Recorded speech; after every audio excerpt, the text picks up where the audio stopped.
ባለፉት ጥቂት ወራት በርካታ የባንክ አካውንቶች እንዲታገዱ ተደርገዋል። የገንዘብ ዝውውርን በማጣራት የበርካታ ሰዎች አካውንት መታገዱና ይህ የአካውንት እገዳ እንደሚቀጥልም ሰምተናል። በሌላ በኩል ደግሞ መንግስት በርካታ መኪናዎችን በማፈላለግ ላይ መሆኑን ሰምተናል። መኪና የምትገዙ ሰዎች ባላወቃችሁት ጉዳይ ችግር ውስጥ ልትገቡ ስለምትችሉ ጥንቃቄ እንድታደርጉ ተጠይቋል። ሰላም ቤተሰቦቻችን፣ መረጃዎቹን የት ሀገርና የት ከተማ ሆናችሁ እየተከታተላችሁ እንደምትገኙ በሐሳብ መስጫው ላይ ጻፉልን። ከመኪና ግዢ ጋር በተገናኘ ያላችሁን ተሞክሮ አሳውቁን። አሁን ዝርዝር መረጃዎቹን አንድ በአንድ ወደ እናንተ እናደርሳለን። እስከ መጨረሻው አብራችሁን ቆዩ።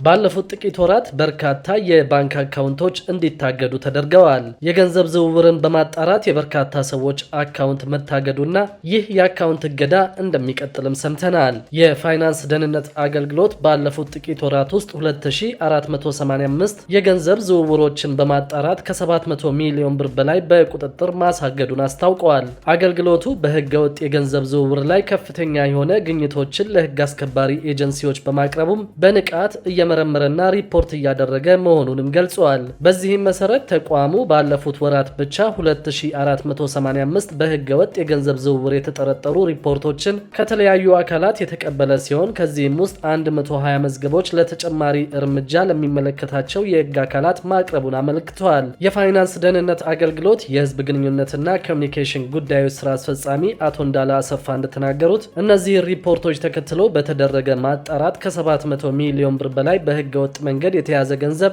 በቁጥጥር ስር ውሏል። ይህ ገንዘብ በህገወጥ የሰዎች ዝውውር፣ በሙስናና ሌሎች ህገወጥ ተግባራትን ጨምሮ ከከባድ የወንጀል ድርጊቶች ጋር የተገናኘ ነው ብለዋል። ከተለያዩ ተቋማትና ባለድርሻ አካላት የሚቀርቡ ሪፖርቶችና የድጋፍ ጥያቄዎች እየተበራከቱ መጥተዋል ያሉት አቶ እንዳለ አገልግሎቱ እነዚህን የእርዳታ ጥሪዎች በተገቢው መልኩ እንደሚቀበልና በቀጣይም በትብብር እንደሚሰራ ተናግረዋል። የፋይናንስ ደህንነት አገልግሎት ከባንክና ከሌሎች የፋይናንስ ተቋማት ጋር በመተባበርና አጠራጣሪ የፋይናንስ ግብይቶችን በማጣራት በህገወጥ መንገድ የተገኘ ከፍተኛ ገንዘብ በኢኮኖሚ ውስጥ እንዳይዘዋወር ማድረጉንም አስረድተዋል። ባንኮች አጠራጣሪ ግብይቶች ሲኖሩ ሪፖርቶችን በማቅረብ ረገድ ቁልፍ ሚና ይጫወታሉ ያሉት ስራ አስፈጻሚው ከዚያም አልፎ ደግሞ በጥልቀት በመመርመር የሽርክና የገንዘብ ማጭበርበር ዘዴዎችን ለመለየትና ሙሉ ለሙሉ ለማስቆም ከፍተኛ አስተዋጽኦ አድርገዋል ብለዋል። በሌላ በኩል ደግሞ መንግስት በርካታ መኪናዎችን በማፈላለግ ላይ መሆኑን ሰምተናል።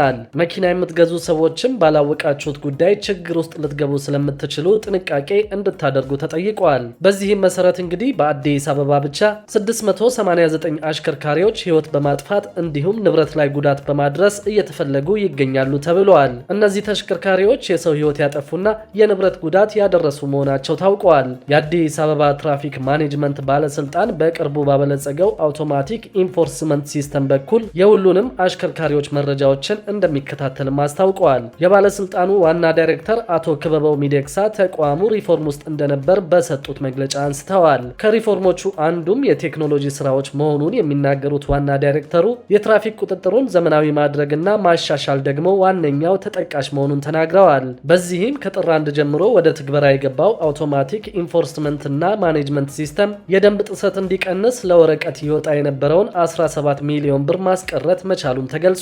በከተማዋ ያሉ ተሽከርካሪዎች እንዲሁም መንጃ ፈቃዳቸው በአዲስ አበባ የሆኑ አሽከርካሪዎችም በዚህ ሲስተም ውስጥ መግባታቸው የተነገረ ሲሆን ሁሉንም በዚህ ሲስተም መቆጣጠር መቻሉም ተነስተዋል። በዚህ ሲስተም ከክልል ወደ አዲስ አበባ የሚገባ ተሽከርካሪ ደንብ ሲተላለፍ ሲስተሙ እንደሚመዘግብም ተነግሯል። ሲስተሙ ወደ ትግበራ ከገባበት ቀን ጀምሮም 2461 ደንብ ተላላፊዎች በዚህ ሲስተም መቀጣታቸው ታውቀዋል። ከደንብ ተላላፊዎቹ 1455 ቅጣት የተላለፈባቸው ካሉበት ቦታ ሆነው ቅጣታቸውን መክፈል መቻላቸውም ተገልጿል። 772740 የሚሆኑ አሽከርካሪዎች በዚህ አውቶማቲክ ኢንፎርስመንት ሲስተም ውስጥ መግባታቸውም ተመላክቷል። ባለስልጣኑ ባለፉት 9 ወራት ከ600 ሚሊዮን ብር በላይ ገቢ ከቅጣት ማግኘቱም ተገልጿል።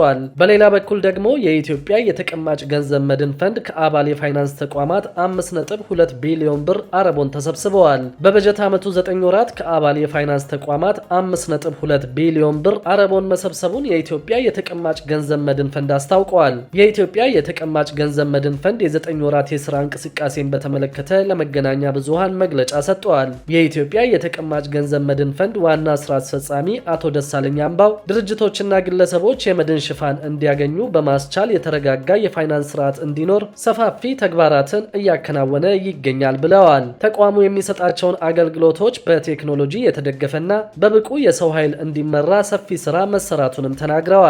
በተጨማሪም ከአባል የፋይናንስ ተቋማት አረቦን የመሰብሰብና ኢንቨስት የማድረግ ስራ ሲሰራ መቆየቱንም ነው የገለጹት። ባለፉት 9 ወራት ከአባል የፋይናንስ ተቋማት 5.2 ቢሊዮን ብር አረቦን መሰብሰቡን አስታውቀው ይህም ከአምናው በጀት ዓመት ተመሳሳይ ወቅት ጋር ሲነጻጸር የ11.1 በመቶ እድገት ያለው መሆኑን ገልጸዋል። ዋና ስራ አስፈጻሚው አክለውም ከተሰበሰበው አረቦን ውስጥ 4.7 ቢሊዮን ብር ከመደበኛ ተቀማጭ ገንዘብ የተሰበሰበ ሲሆን ቀሪው 0.4 ቢሊዮን ደግሞ ከወለድ አልባ ተቀማጭ ገንዘብ የተገኘ መሆኑን ገልጸዋል። ተቋሙ ተጨማሪ ገቢ በማግኘት የገንዘብ አቅሙን ለማጠናከር ኢንቨስትመንት ላይ በሚያደርጋቸው እንቅስቃሴዎችም የፈንዱን የኢንቨስትመንት ክምችት ወደ 12.1 ቢሊዮን ብር ማድረስ መቻሉን ተናግረዋል። በሌላ በኩል ደግሞ በኢትዮጵያ ታሪክ የመጀመሪያ የሆነ የቡና ኤክስፖርት ሪከርድ በ9 ወራት ውስጥ መገኘቱን ሰምተናል። ባለፉት 9 ወራት 300 ሺህ ቶን የሚጠጋ ቡና ለውጭ ገበያ በማቅረብ ከ1.5 ቢሊዮን ዶላር በላይ የውጭ ምንዛሪ ገቢ መገኘቱን የኢትዮጵያ ቡናና ሻይ ባለስልጣን አስታውቀዋል።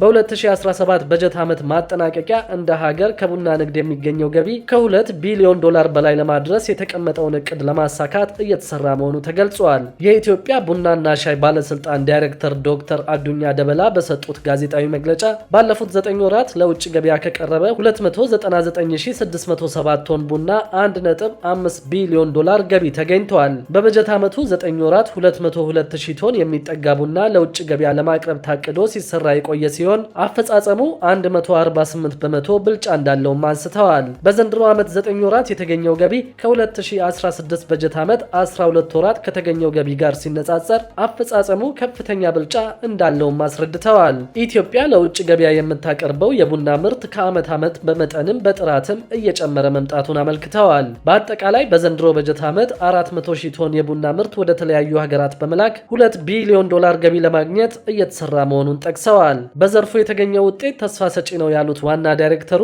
ያለፉት 9 ወራት አፈጻጸም በመጠንም ሆነ በገቢ የተሻለ መሆኑን አስታውቀዋል። በ2017 በጀት ዓመት ማጠናቀቂያ ላይ ከቡና ንግድ የሚገኘውን ገቢ 2 ቢሊዮን ዶላር ለማድረስ እንደ ሀገር የተቀመጠውን እቅድ ለማሳካት የተለያዩ ተግባራት እየተከናወኑ ነው ብለዋል። ከሚያዝያ እስከ ሰኔ ባሉት 3 ወራት 120 ሺህ ቶን ቡና ለውጭ ገበያ በማቅረብ የተቀመጠውን እቅድ ለማሳካት እንደሚቻል አፈጻጸሙ እንደሚያሳይም ተናግረዋል። ለተገኘው ስኬት የቡና ኤክስፖርት ስርዓቱ ላይ ሪፎርም መደረጉና ያረጁ ቡናዎች በአዲስ እንዲተኩ መደረጉ ተጠቃሽ እንደሆነም አብራርተዋል። የቡና ምርቱ 84 ለሚደርሱ ሀገራት የተላከ ሲሆን ሳውዲ አረቢያ፣ ጀርመን፣ አሜሪካ፣ ቤልጂየም እና ቻይና ከመዳረሻ ሀገራት መካከል ቀዳሚዎቹ መሆናቸው ተገልጿል። ክቡራትና ክቡራን የአዲስ ቢዝነስ የዩቲዩብ ቻናል ተከታታዮቻችን ይህንን ቻናል ሰብስክራይብ ሳታደርጉ የምትከታተሉን ከሆነ ቢዝነስና ሌሎች ተያያዥ ጉዳዮችን በተመለከተ አዳዲስ መረጃዎችን ለማግኘት የዩቲዩብ ቻናሉን ሰብስክራይብ በማድረግ ቤተሰብ እንድትሆኑን በትህትና እንጠይቃለን።